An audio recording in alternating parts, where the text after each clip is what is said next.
Oke, metode terakhir dari menentukan akar-akar persamaan kuadrat itu adalah menggunakan rumus ABC atau rumus kuadrat. Biasanya nih dikenal dengan rumus kecap juga karena ABC gitu ya. Nah, sekarang kita bakalan cari bagaimana sih rumus ABC itu. Jadi rumus ABC ini sebenarnya penurunannya itu dia menggunakan metode melengkapi kuadrat sempurna untuk mendapatkan rumus ini. Jadi bisa nih kalian searching nanti di Google atau di beberapa buku matematika ya, itu bagaimana sih cara mendapatkan rumus ABC itu. Nah, yang harus kalian ketahui terlebih dahulu nih, rumusnya adalah jadi rumusnya adalah X12. Jadi kenapa di sini ada 12? Artinya itu kan nilai akar-akar itu kan karena dia kuadrat ya, berarti akar-akarnya nilai X-nya pasti ada 2 nih, gitu. Jadi X12 itu diperoleh dengan cara rumusnya min B plus minus akar dari B kuadrat dikurang 4AC per 2A.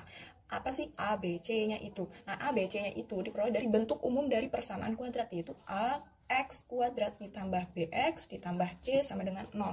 Ya, harus kalian ketahui ya. Jadi A itu letaknya di depan X kuadrat. Sedangkan B itu letaknya di depan X pangkat 1. Dan C itu konstanta. Oke, nah contohnya. Contohnya di sini saya punya soalnya masih sama nih kayak metode sebelumnya, yaitu X kuadrat dikurang 5X dikurang 14 sama dengan 0. Nah, kira-kira bagaimana langkah selanjutnya? Yaitu kita menentukan si A dulu, B-nya, dan C-nya. Kira-kira berapa A? A itu letaknya di depan X kuadrat. Berarti X kuadrat yang ini dong. Di depannya adalah 1. Kalau tidak dituliskan, maka nilainya sama dengan 1. Lalu B-nya itu letaknya di depan X pangkat 1. Berarti X pangkat 1 yang ini, di depannya adalah min 5. Ingat, yang plus min itu dia harus ikut dengan angkanya. Jadi B-nya nilainya sama dengan min 5.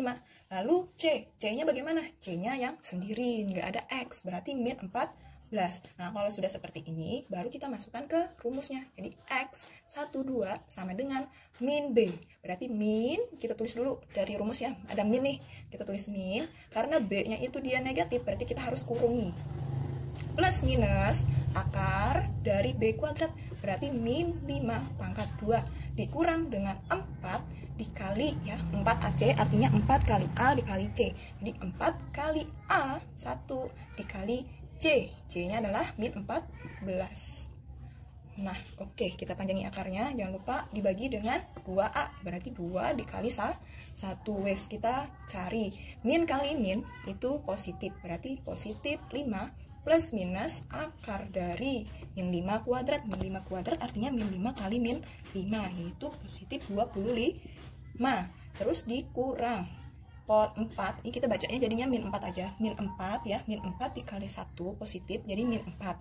Min 4 dikali min 14 itu sama dengan 56 ya kan? Nah, karena min kali min, jadinya di sini bukan dikurang tapi plus 56.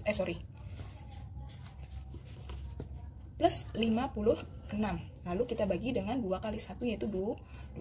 Oke, misal nih ya, angka 5 di sini itu bisa kita bagi dengan 2. Tapi jangan dibagi karena di posisinya ada penjumlahan dan pengurangan di sini. Maka jangan sampai kita bagi. Misalkan ini 6 ya.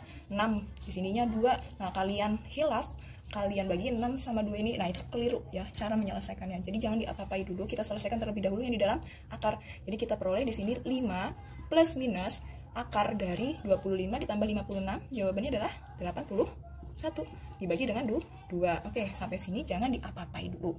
Nah, kalau sudah seperti ini, baru kita cari X1 dan X2 nya. Kita pisah dengan cara di sini kan ada plus minus, berarti X1 ya sama dengan X1 itu sama dengan 5. Kita ambil yang positifnya dulu ya. Sorry, ini kalau kita sederhanakan di sini kan jadinya 5 plus minus akar 80 itu 9 bagi 2. Jadi 5 ya ditambah, kita ambil yang positif 9 nya dulu. 5 ditambah 9 dibagi dengan 2. 5 tambah 9 itu 14 ya kan?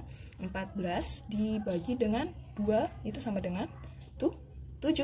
Oke, untuk yang pertama. Lalu bagaimana dengan X keduanya, yaitu 5 dikurang 9 dibagi 2. Dapat dari mana kurang 9? Karena dari sini plus minus. Jadi kita ambil yang negatif 9-nya. 5 dikurang 9 itu min 4. Min 4 bagi 2 sama dengan min 2. Sehingga jawabannya adalah 7 dan min 2.